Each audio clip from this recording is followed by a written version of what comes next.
Baik, sahabat, tadi saya sudah sampaikan bahwa tema kita pada pagi hari ini adalah prajurit sejati dari 2 Timotius pasal yang kedua ayat 1 sampai 4. Nah, saya akan bacakan bagi kita sekalian ya.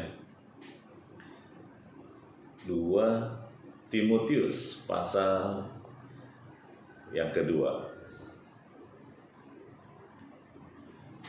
2 Timotius pasal yang kedua ayat yang pertama.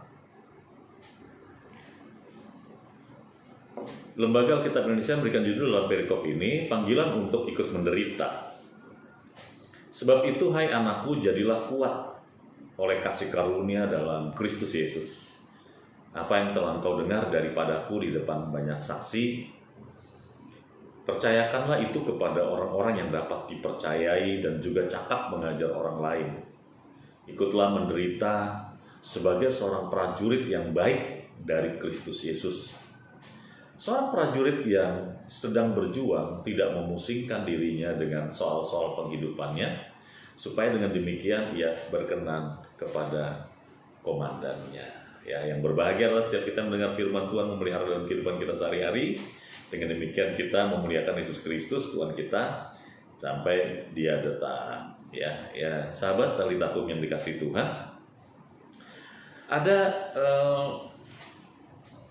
seorang sahabat pendeta, ya saya boleh sebutkan namanya saja ya, Bapak Pendeta Semi, ya ada di grup Forum Komunikasi Kristen Kota Bekasi. Dia menuliskan begini, sering saya dengar orang berkata bahwa harus ada keseimbangan antara rohani dan jasmani, dan itu menciptakan peperangan yang sering dimenangkan oleh daging, karena firman Tuhan menulis roh memang penurut tapi daging lemah. Itulah alasan Yohanes berkata dalam Yohanes 3 ayat 30, dia harus makin besar dan aku harus makin kecil. Jelas tidak seimbang, ada yang lebih besar karena lebih besar, ya, ada yang lebih berat dan karena lebih besar. Rohani harus lebih banyak, lebih besar dan lebih berat, maka daging bisa dikalahkan, ya. Peperangan ini guilty feeling dari sebuah perjuangan untuk bukan membebaskan, ya. Kan kita sudah dibebaskan dari kuasa dosa, dari kuasa maut kita sudah dibebaskan, itu clear. Tetapi manusia lahiriah ini, manusia dosa ini ya, manusia dengan karakter duniawi yang sudah mendominan ini, Pak Pendeta Semi, ya. Senang sekali kalau beliau ada di sini, tapi kita bahas aja dikit.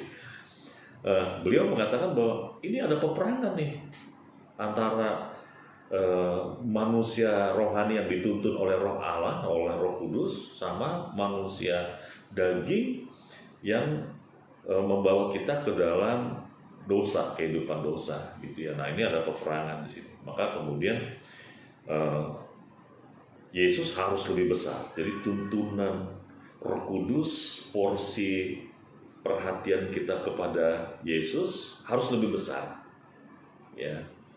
Lalu kemudian kepada hal-hal yang daging harus lebih kecil. Sebenarnya kalimat ini kan kalimat yang disampaikan oleh Rasul Yohanes nih, ya.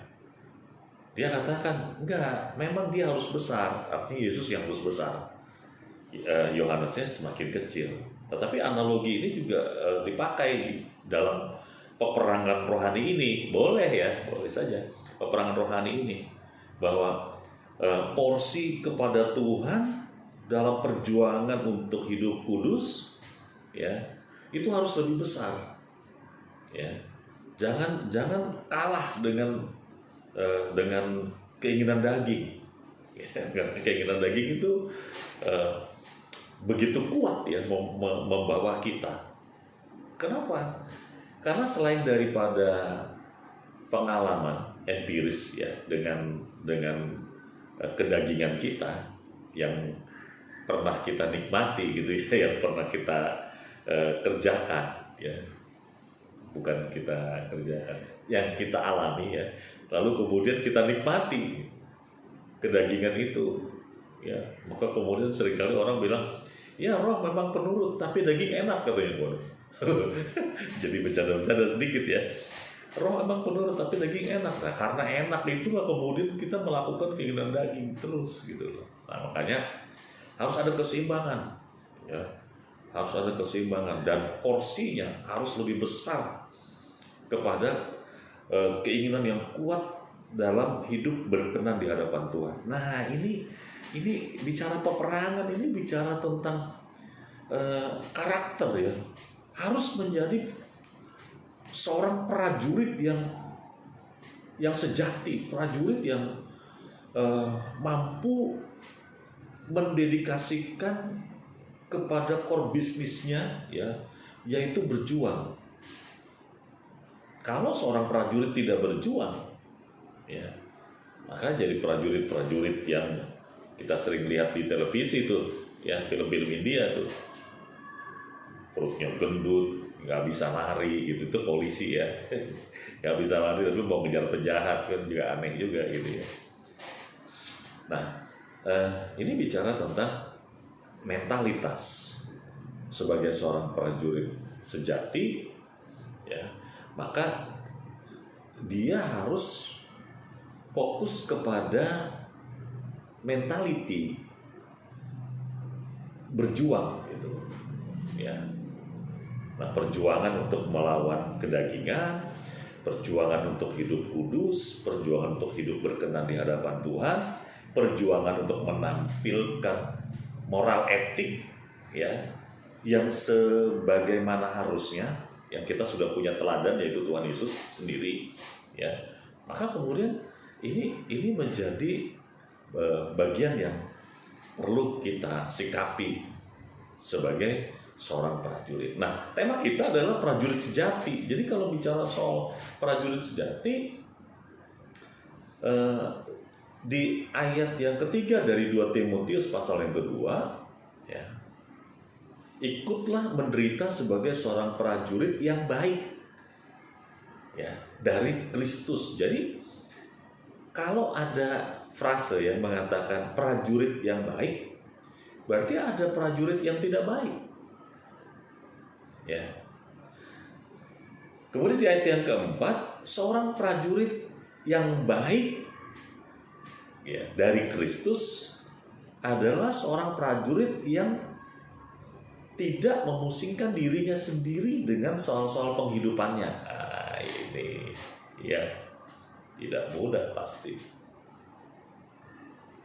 Karena seorang prajurit memang konsentrasinya adalah memenangkan peperangan. Konsentrasinya adalah berjuang, bertempur dan memenangkan, ya, memenangkan. Visi itu adalah sebuah semboyan, ya. Aku datang, aku berjuang, aku menang. Pokoknya seperti itu. Nah, tetapi seorang prajurit itu kan tidak terlepas juga dari keluarga, dari saudara, dari persoalan-persoalan kehidupannya. Nah, ketika seorang prajurit dalam perjuangannya terpecah fokusnya kepada hal-hal yang terkait dalam kehidupannya, ya, itu tadi soal-soal penghidupannya, ya, makan, minum, pakaian, tempat tinggal, terus hubungan dan sebagainya, ya, perjuangan antara hidup dan mati harus diwarnai dengan kebutuhan yang harus dipenuhi, dan ini akan memecahkan konsentrasi tentunya, ya. Nah, ketika dia mengalihkan fokus dalam perjuangannya tetapi pindah kepada perjuangan akan kebutuhan dan soal-soal penghidupan, maka dia bukan prajurit sejati, ya. Artinya dia bukan prajurit yang baik. Ini dalam perspektif Kristus, ya. Sahabat Talitakum yang dikasihi Tuhan, memang pergumulan dalam kuasa daging gitu ya, kuasa dosa, sekarang dipadu-padankan dengan perjuangan hidup yang berkenan kepada Tuhan. Nah, kata perjuangan ini ada di dalamnya, berjuang di dalam hidup berkenan di hadapan Tuhan dan perjuangan dalam realitas kehidupan. Jadi seolah-olah ini ada keterpisahan nih, ya, dua hal ini. Yang satu berjuang untuk hidup kudus, dimaknai ada di dalam hadirat Tuhan. Kemudian berjuang dalam keinginan daging, dimaknai berjuang dalam kehidupan untuk memenuhi kebutuhan, diwarnai ya sebagai perjuangan dalam kebutuhan daging. Nah, ini nggak fair. Karena gini, kenapa saya bilang nggak fair? Karena perjuangan hidup berkenan di hadapan Tuhan juga memerlukan sandang, pangan, papan. Ya, sama seperti kita memenuhi kebutuhan sandang, pangan, papan di realitas kehidupan, sama. Jadi tidak boleh ada dialektika di antaranya, nggak boleh. Gitu ya. Nah, artinya seorang prajurit sejati dia fokus kepada pengudusan di hadapan Tuhan, hidup berkenan di hadapan Tuhan dengan terus mengerjakan apa yang menjadi kebutuhan, ya, baik sandang, pangan, papan itu menjadi sebuah perjuangan lewat pekerjaan di marketplace-nya masing-masing. Jadi termasuk hamba Tuhan, boleh nggak hamba Tuhan bekerja dalam sekuler? Nah, ini kita kembali lagi yang tadi, dialektika lagi ya. Kalau udah bisa memisahkan antara rohani dengan sekuleritas gitu ya. Enggak, sekarang dalam konteks yang benar di dalam Kristus nggak ada lagi yang sekuler, semua dikerjakan. Ya, kenapa? Karena firman Tuhan sendiri bilang begitu. Jika engkau makan atau engkau minum, jika engkau melakukan sesuatu, lakukanlah semua itu untuk memuliakan Allah. Kalau itu untuk kemuliaan Allah, maka tidak ada lagi yang duniawi sifatnya. Gitu ya. Jadi kalau kita sedang mengerjakan mengerjakan sesuatu untuk memenuhi kebutuhan kita, itu tidak duniawi itu, tidak. Karena kita juga butuh, karena kita butuh makan, butuh minum, butuh pakaian, ya, kita butuh memenuhi kebutuhan keluarga dan sebagainya. Dan ketika kita memenuhi kebutuhan keluarga, kita sedang mengerjakan pekerjaan Tuhan di sana. Ketika kita sudah memenuhi kebutuhan kita, ya, dengan bekerja, kita sedang mengerjakan pekerjaan Tuhan di sana, gitu. Kenapa? Kalau kita punya dari hasil yang kita kerjakan, kita bisa memberi bagi pekerjaan Tuhan dan sebagainya. Ya, jadi tidak ada yang duniawi sekarang. Itu menurut saya sih begitu ya, tidak ada yang duniawi. Ya. Jadi ketika hidup harus bertanggung jawab di hadapan Allah, ya, dengan semua yang Tuhan percayakan kepada kita, ya kita kerjakan itu. Ya. Pada waktu kita mengerjakan, kita sedang mengerjakan pekerjaan Tuhan. Begitu sahabat yang dikasihi Tuhan, ya. Ini adalah perjuangan sejati yang harus kita kerjakan. Nah, sahabat Talentakum yang dikasihi Tuhan,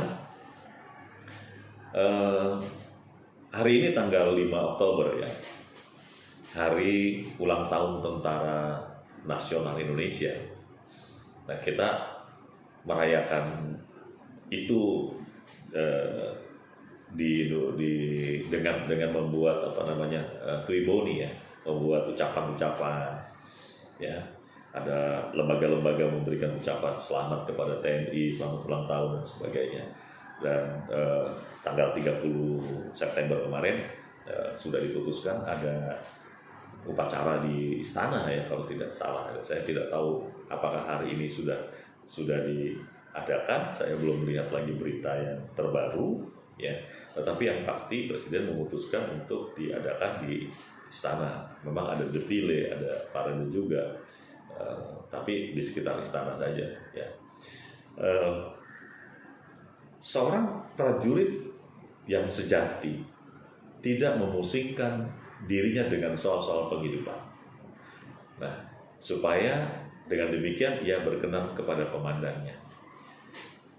Kita orang percaya ya, itu dianalogikan oleh Tuhan Yesus ya, untuk mengerjakan ya, tanggung jawab dalam melanjutkan misi mesianis, yaitu mengabarkan bahwa Yesus Kristus adalah kasih karunia Allah yang menyelamatkan setiap orang yang percaya.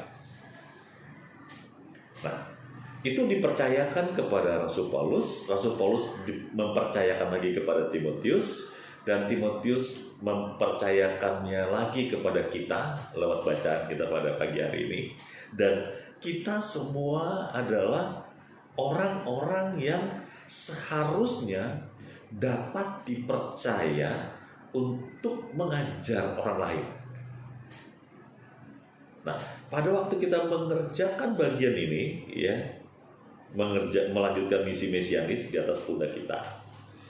Nah, firman Tuhan mengajar kita, ya, mengingatkan kita bahwa kita harus siap menderita sebagai seorang prajurit Kristus. Nah, seorang prajurit Kristus yang sejati tidak memusingkan dirinya dengan soal-soal penghidupannya. Satu hal yang ingin dicapai adalah supaya hidup perjuangan kita berkenan di hadapan Tuhan sebagai komandannya. Nah, sahabat Talitakum, 30 menit kita sudah bersama. Nanti kita akan lanjutkan lagi, dan kita mau dengar dulu satu pujian yang memberkati kita sekalian.